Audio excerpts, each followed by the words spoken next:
Lovely.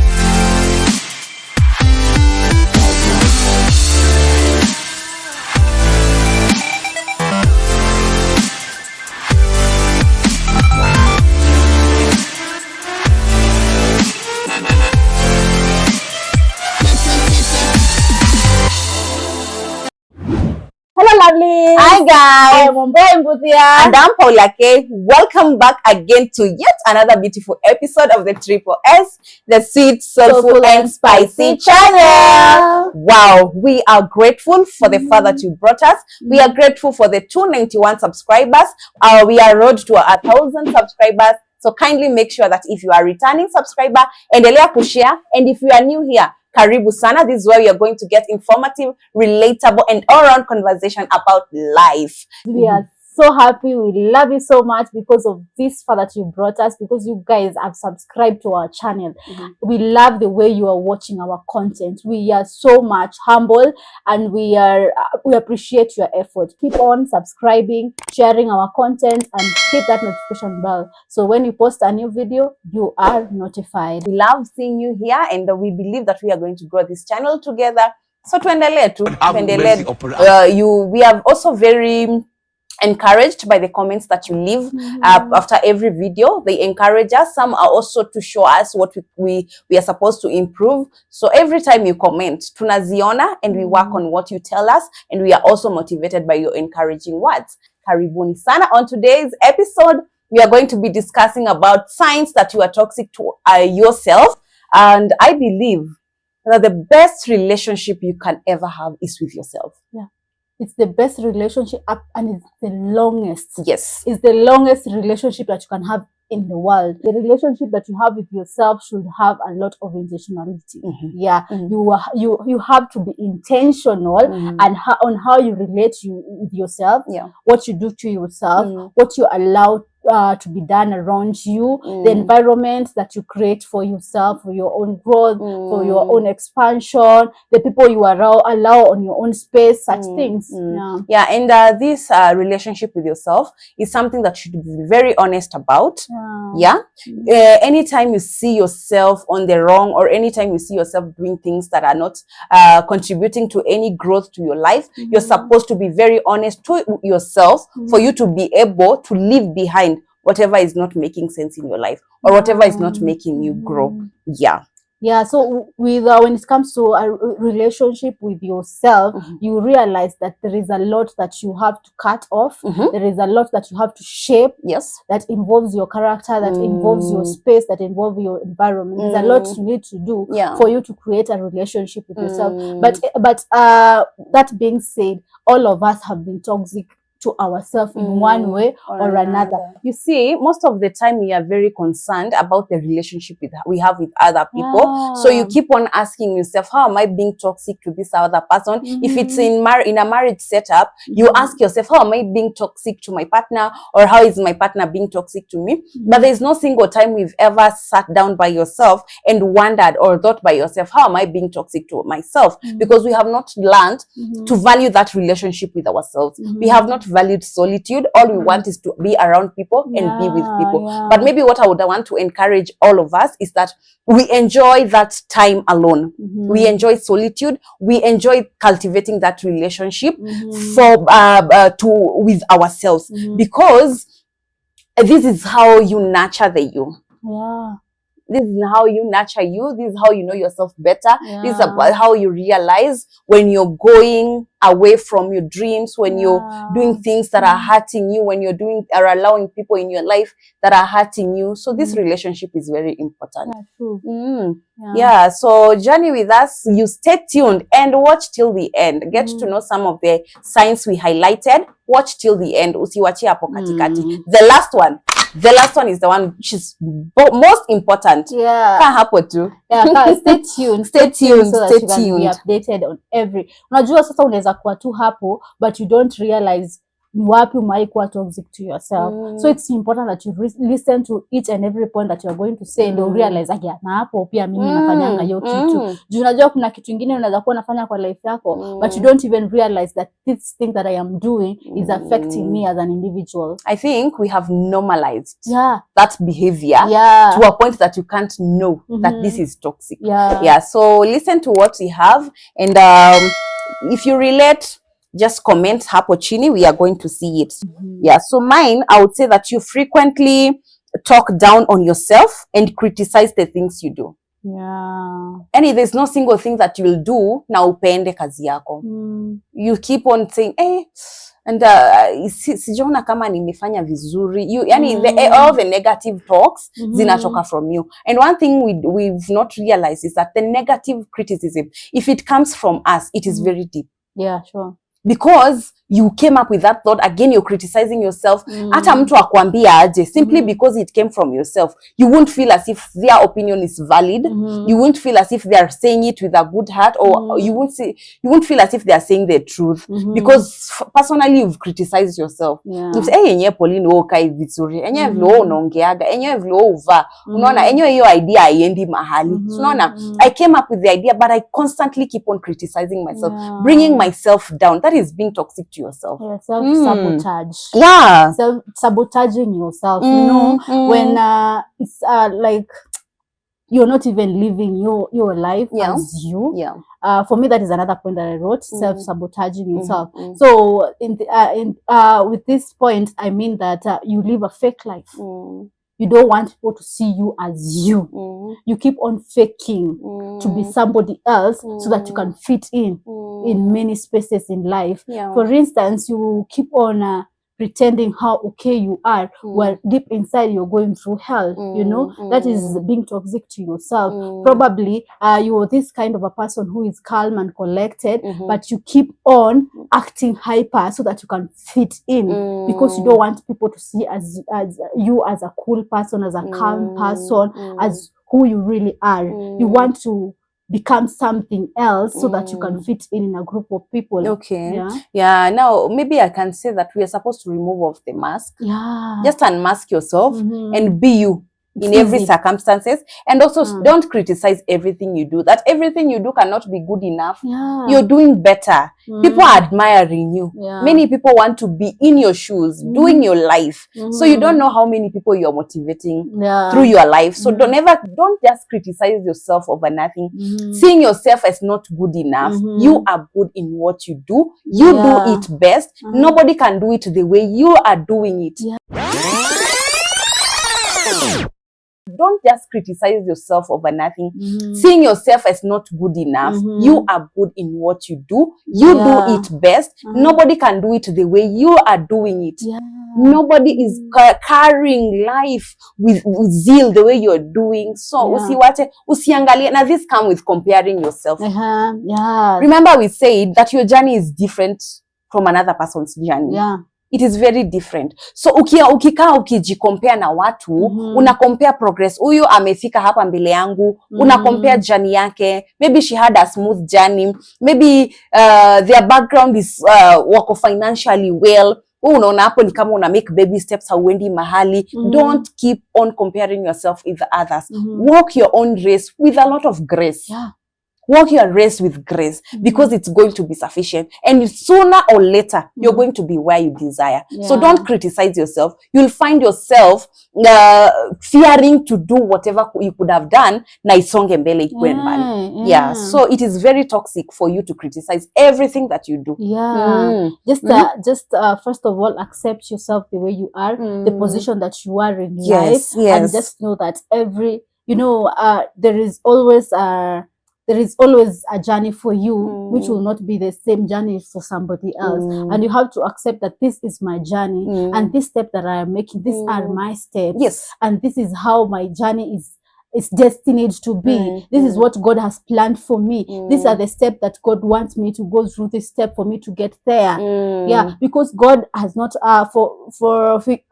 God has planned different things for different people, different journey for different people. So appreciate your journey, appreciate those small steps that you're making in life until you get there.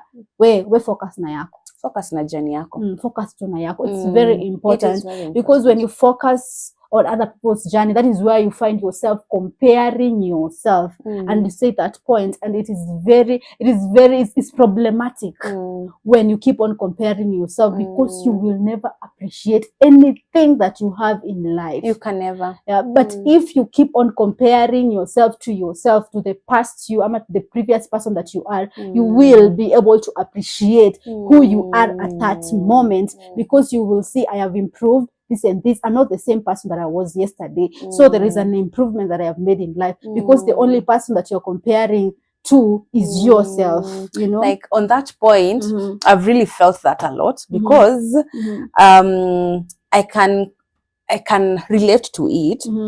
There's a point I was in life, just as you've started doing life, you've just had your first job. Then you have a lot of needs, you see. So unakuta you've used your salary to the end. Kila kitu, pesa zote zimeisha. Sasa unakaa ukitegea salary next itaingia when.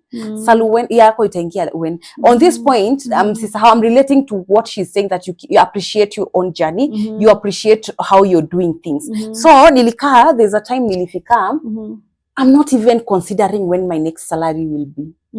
Na nikasema, I'm doing something, because I've expanded my small ways of getting money to a point mefika kidogo, nimekuwa financially, sitasema stable, but financially comfortable at least. So nikafika watu wanasema salary ingine, iliingia. So unaona nika progress umefanya kwa life.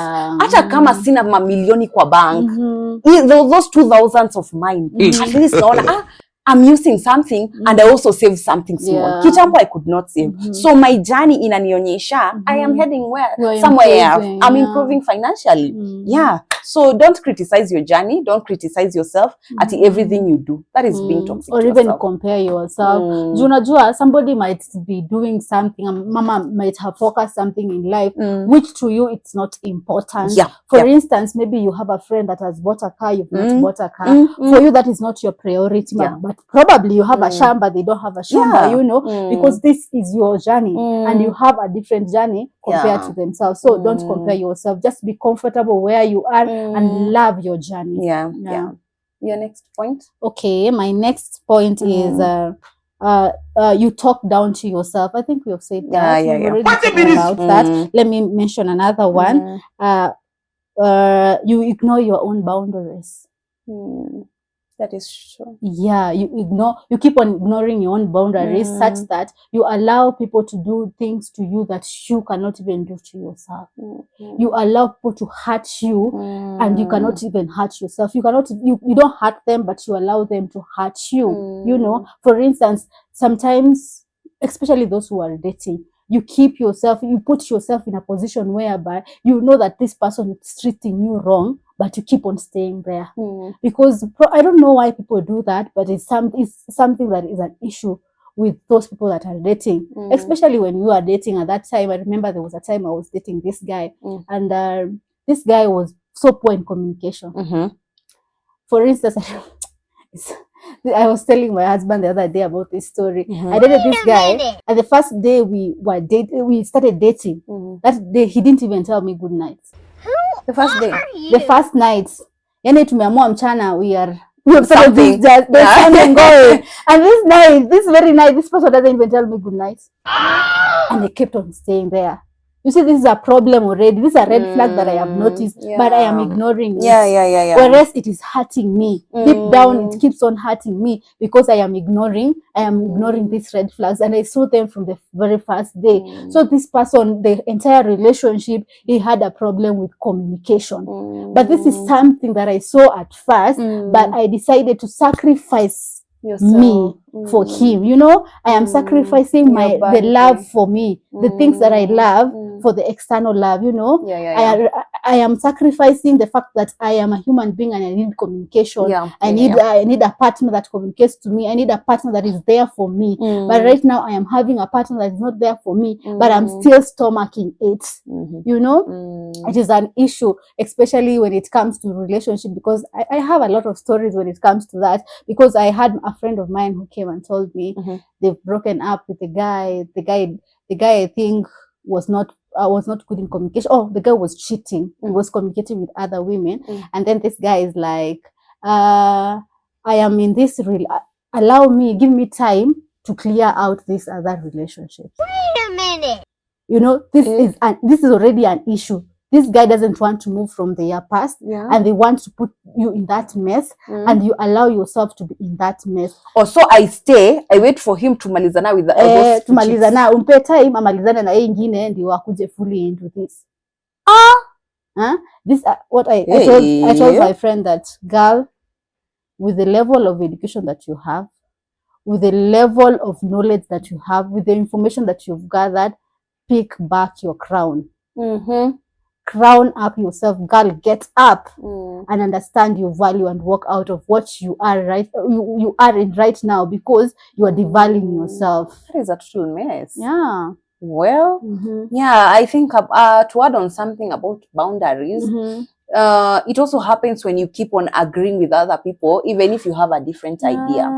You just say yes, unakubaliana tu, simply because you don't want to be the to not agree, or you utaki kukaa lost, utaki kukaa different, so you keep on agreeing. Wakisema let's go to a party, and you know they are offering drinks, and you yourself, your boundary is I'm not going to be anywhere where alcohol is involved. But because you want to keep this girl squad, or you want to keep these people, you don't want to say mimi sitaenda, utaki kukaa mshamba.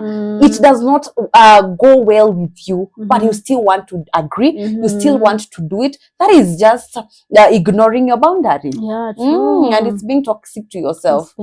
I think we should learn that our voice matters. Our no matters. If it is a no, it is a no. Let it be a no. If this is my boundary, don't cross it. Usivuke kabisa. And hata kama ni mimi, kama najua nitaenda mahali panavuka boundary yangu, I will not go. And I'm comfortable with it.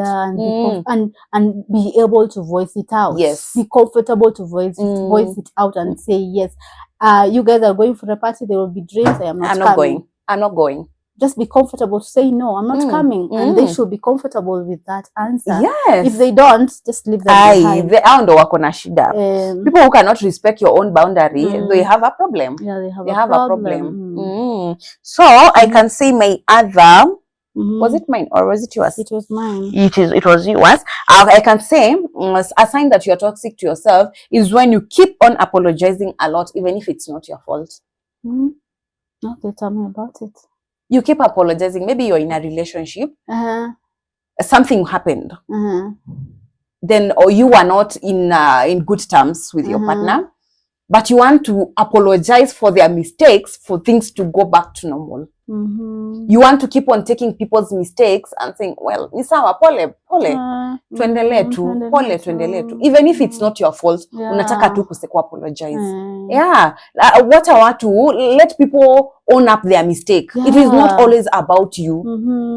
Ukae kama unataka kuona, ama ni mimi nilikosea. Ama ni jumi niko hivi ndo ananikasiri, ana active. Let people own up their mistake. If somebody has wronged you, for the sake of your well-being, let them apologize. Don't apologize on their behalf. Don't take people's mistake and carry them. What I apologize at for the sake of the relationship, for the sake of the friendship. You just apologize so that they can be peace. That is being toxic, because you are not allowing people to own up. Watajua lini wamekukosea. No, so when you keep on putting yourself in that position that you are the one to blame. Whereas it is not everything that you need to take the blame for. Probably, there's a lot of compromising when it comes to relationship, but there is now too much. There is a point where it is too much compromising. Sometimes you can apologize to make peace, but don't do it often. Always you're the one who is apologizing and taking the blame, because everybody needs to carry their own cross. Kama amekosea, let them apologize. If they've done something wrong, let them know let them know that they have wronged you and they need to apologize. It is important for them to own up and apologize to you. No matter how long it says, tuna apologizigi haraka haraka ndio vitu tu zirudi normal. So no matter how long it takes for somebody to realize their mistake, usibebe. Don't just apologize for nothing. Don't just apologize for nothing. Let people carry their cross. Yeah, and probably if you need your peace, just let them know. Yeah. You did this and this. It didn't sit well with me. Can you apologize? Yeah, go ahead and apologize. And if they don't, now it's their problem because you've already voiced it out. Yeah, yeah. What is your next? My next point is you keep on reviewing the past and regretting about things that you did in the past. Yeah. When it comes to life, there's a lot of mistakes that we do. In the journey of life, you will do a lot of mistakes. You will connect with the wrong people. You will do things that maybe are regrettable, but you don't have to keep on looking at the past. You need to forgive yourself, forget about the past and move forward. Because when you keep on looking at the past, you keep on hurting yourself and you will never appreciate your present time, because your mind, your energy is focused on the past.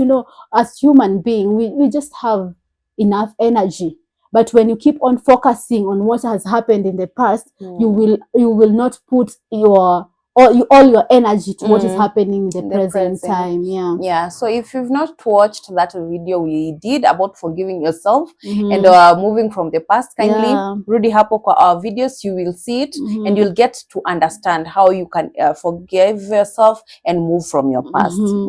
Yeah. So my next hey, this one is another one.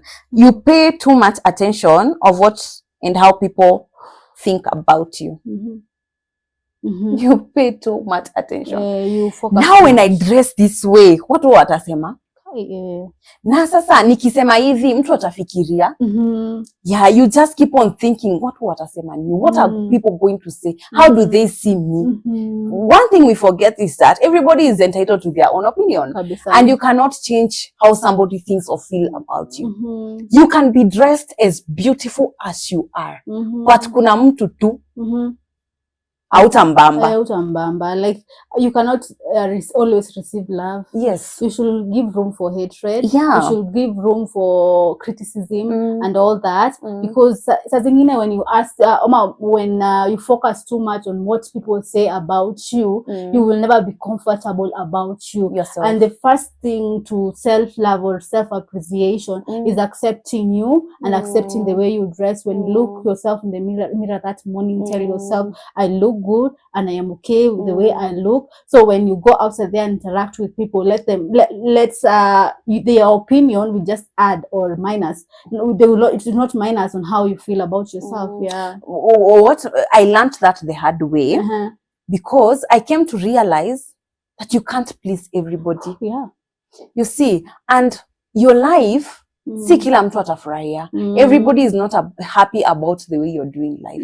Everybody is not happy about your progress. So they will just have some negative things to say about you. So when you keep on focusing on what people will say about any move you do, you can never do it. You can never do it, especially when you're surrounded with negative people. The society has a lot of demands. And these demands that are in this, you cannot meet them all. So don't put yourself, don't squeeze yourself too much to meet the needs of the society or to fit in the society, because that is a lot of pressure to yourself, which is toxic to yourself. Again, whatever they think, that is theirs. You keep on doing whatever you wanted to do. Keep on appearing as who you are. Keep on dressing the way you're dressing. Not unless they are giving you a compliment that is going to help you, or unless their thought is going to build you up. So these thoughts to pull you down, just ignore them. Just ignore them. Ignore them and just do you. Yeah. Just the other point that I had is you realize that you're toxic to yourself if you keep on being around friends that don't consider you as friends. Sometimes back I had some type of friendship. I had a friend. I thought she was my friend, but I was not her friend. when did I realize this? Constantly I keep on posting on my status, this is my friend, we've come from far. But when she posts her friends, I am not there. Allah. I am not there, and I keep on asking myself, what do you mean? I keep on showing up for this person. Why are they not considering me as their friend? Yeah, akipost anapost watu wenye wako na madoma, watu wamesucceed. As in you get other people apart from you. Other people apart from me. Hi. And I'm like, when I post my friends, I consider this person as one of my best friends. Why don't I appear on her list of friends?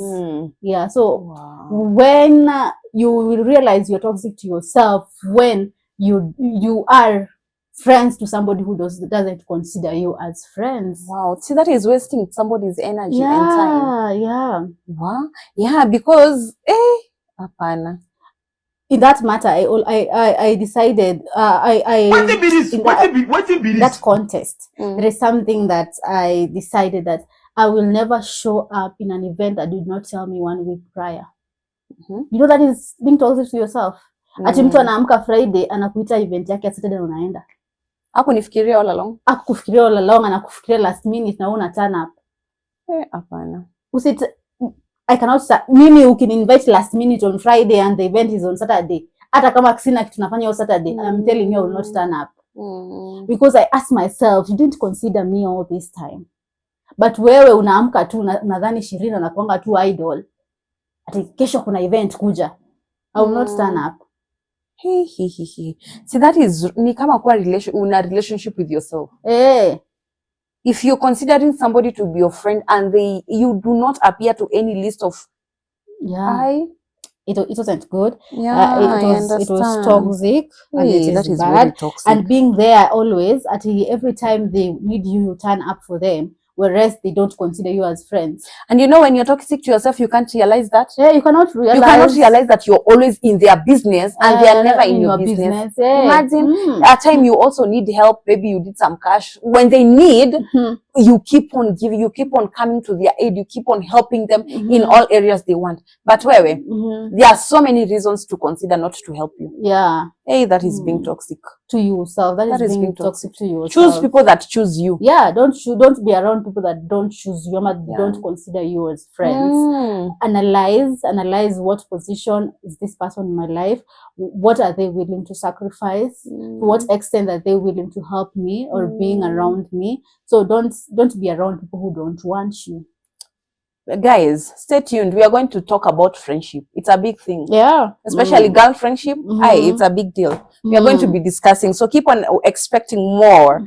Utapata hiyo ya friendship hapo. Before we go on to the next point, have you ever had somebody, a friend or a person you know that only call you when they need help, when they need finances? Yes. Nimepatana na mtu mwenye anataka aniambie shida zote, mimi nimsaidie kusolve all the stresses they're undergoing. They keep on telling me, expecting me to be their shoulder to lean on. And then I come to realize that there is no single day what I post on their issues and ask me, by the way, Pauline, how are you doing?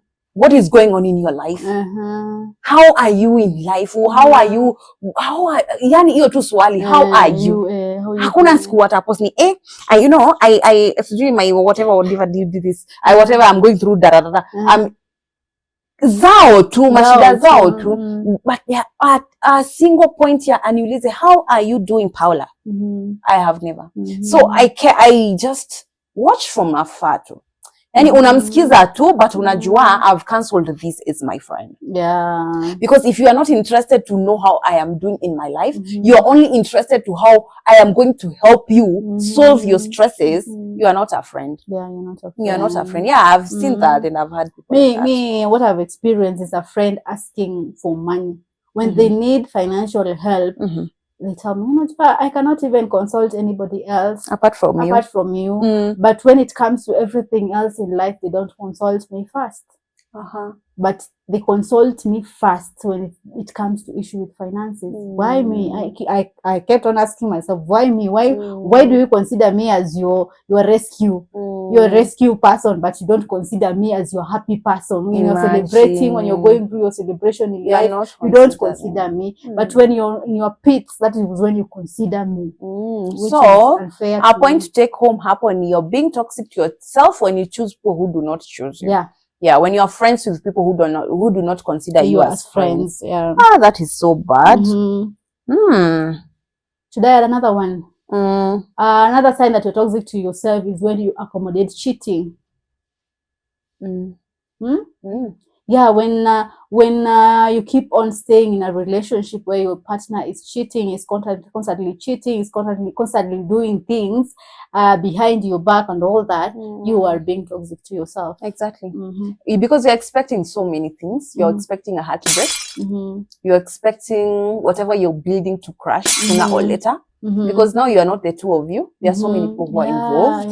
You're also expecting diseases. Wizi ni kubaya sana. Maradhi ni mengi sana. So you're expecting to constantly be stressed out. You're no longer at peace. So you opened a door for so much to go through into your mind, for so much to happen in you. So don't stomach cheating. Just this is a matter of your own decision, and for the sake of your peace. Yeah, for the sake of your peace, just move out of those relationships and move out of those relationships and allow yourself to grow or to be around somebody who allows you to grow and they love you for you and they don't bring a third party in the relationship. And on that note, I can also add that you're toxic to yourself when you settle for less.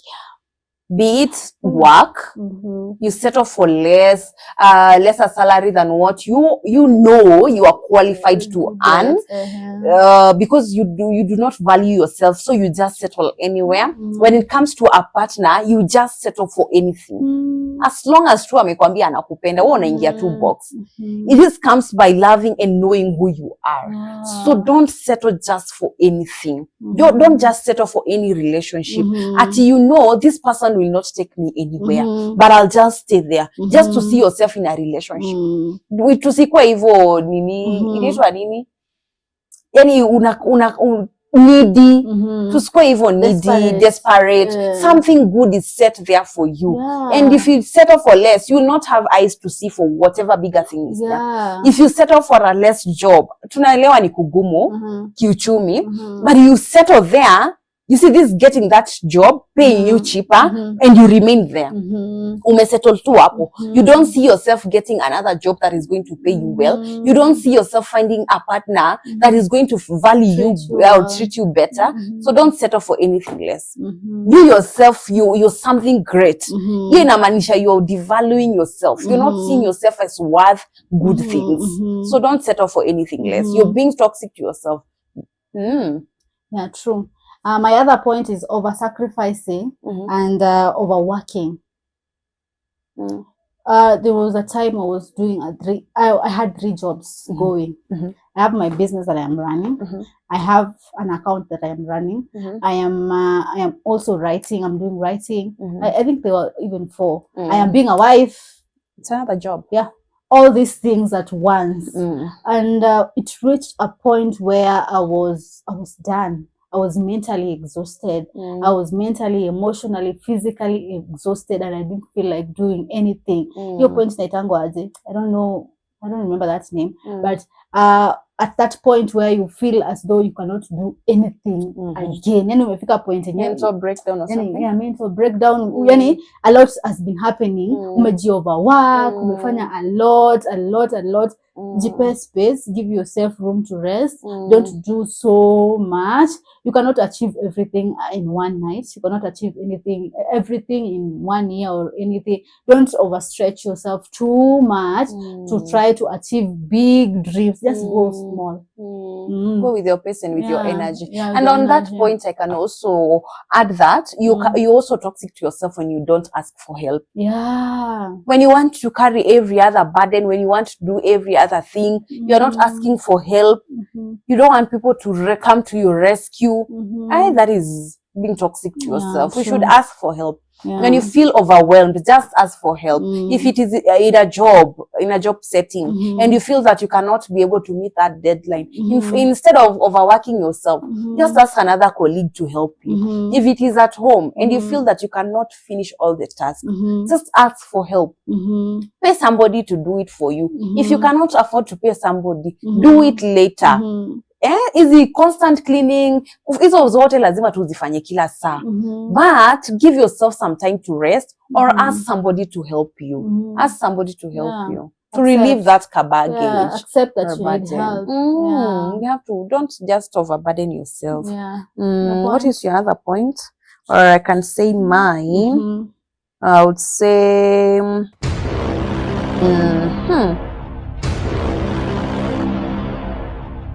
you allow people in your life to pull you down.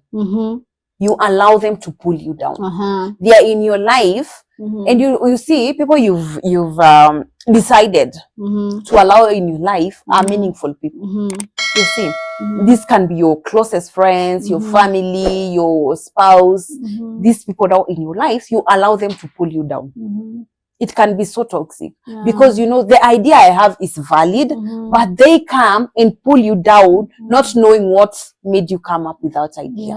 You see? You know, as human beings, by the way, this is one thing that I have come to learn as human beings, that we constantly pull people down without knowing. For you, Paula, you will think I have said something to pull you down. To you, it's I am working to pull you down. But me as a person, I am saying it not knowing that this thing that I'm going to say to Paula is going to pull her down.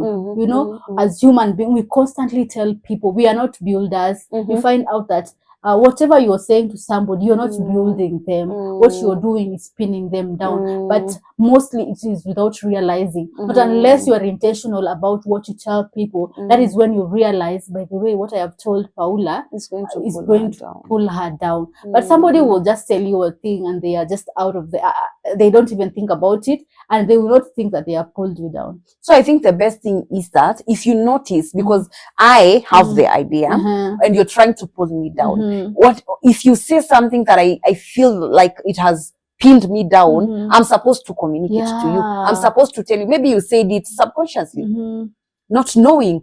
But because I felt that you were pulling me down, so that I do not allow whatever you have said crush me, I'm supposed to communicate. Ndio niambie, hata sikuwa nasema nikimaanisha hivyo. This was my way of thinking. I was thinking it in a different direction, so that we can, ama useme enyewe pole. I apologize. I didn't know I was pulling, or I apologize. I know. I now know. So if you do not communicate that they are pulling you down, utajipata you're constantly thinking about enyewe alisema hii idea yangu haiendi mahali. Nani kama haiendi mahali?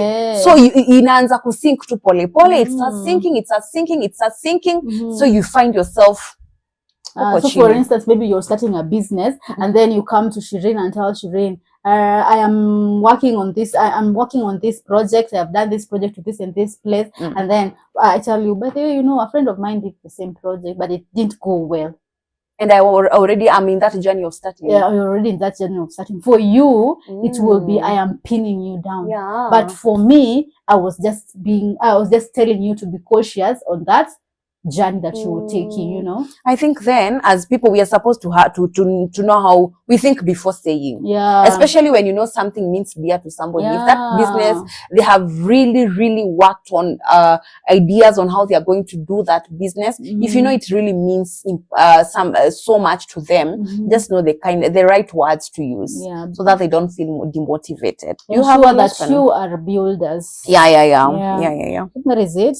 You have something you want to add? Let me see. I've also said, maybe to conclude, I can say that you're toxic to yourself when you don't feel free to express your ideas or to express your thoughts. You are not free because you do not hujiamini enough. You don't trust, or you don't believe in your thoughts. You don't believe something good can come out of you. You don't believe that you can build somebody up. You don't believe that you can make sense to people. So you don't express. Probably you have poor, low self-esteem. It is brought by that. Yeah, because I had somebody say the other day that they realized they had low self-esteem when it comes to meetings or when they go to a crowd of people, they always want to sit behind. They don't want to sit behind because they love being behind, but they sit behind because they're not comfortable that they might interact well with those people that are sitting up front. You know, they think that these people that are sitting up front, they are people that have their life together. Alikuwa anadhania that when I sit around those, I will not have any point to tell them. I'll have nothing to say. I'll have nothing to say. I don't know how I'm going to interact with them, but she didn't know that it was a problem with self-esteem other than it's a problem with how she thinks or how she relates with people. Yeah. Wow. I think we should value every thought and everything that is coming from us because you don't know of what impact it will be. Yeah. You don't know ukisema kitu kwa hiyo meeting ndio walikuwa tu wamengoja. Maybe it's the only solution they were expecting. So feel free to express yourself. Feel free to speak your thoughts. Feel free to speak up. And just feel free to be you. Yeah. You know, I had someone say that poison attracts poison. When you are toxic to yourself, you're going to attract toxic people in your life. If you do not live here with anything else, you live here with that point. Can you say it again? Poison attracts poison. So when you're toxic to yourself, you're going to attract toxic people in your life. So usijiulize wanatokaga wapi. Work on yourself. Ensure that you love yourself enough. Ensure that you are not toxic to yourself. You're treating yourself in a very much greater way, with love, with care, with that tenderness. Because if you expect it to come from people, tujipende kwanza na tuache kukua toxic. That's it from us. We wrap it there. Thank you for coming to this far. And we trust that you're going to share our content. You're going to like. You're also going to engage with us in a conversation hapo kwa comment section. We are waiting to hear from you. So that's it. Bye-bye. Bye-bye. Adios. Subscribe.